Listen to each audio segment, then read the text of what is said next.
Hi Marcia, this is Holly Youngs making a quick video screencast for you to learn how to use Mentimeter. So I've just opened my web browser. I'm using Chrome and I went to mentimeter.com.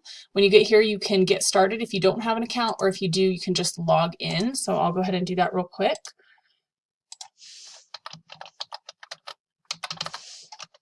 And then let's make sure that works. Once you're in, you just go to New Presentation and click here to label it, create presentation. And from here, you decide what you want to do, a word cloud or multiple choice or whatever. So I'll just do this one. And then over here, you type your question.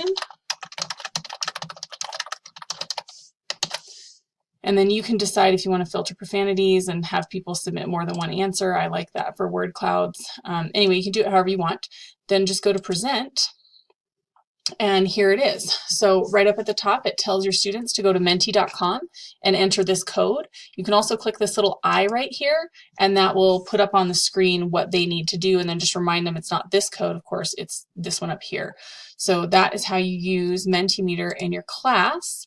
You can also change like the theme or use different like colors or templates if you want to get fancy with that. But anyway, that's the gist of it. So that's Mentimeter. We'll make one about Kahoot in just a second.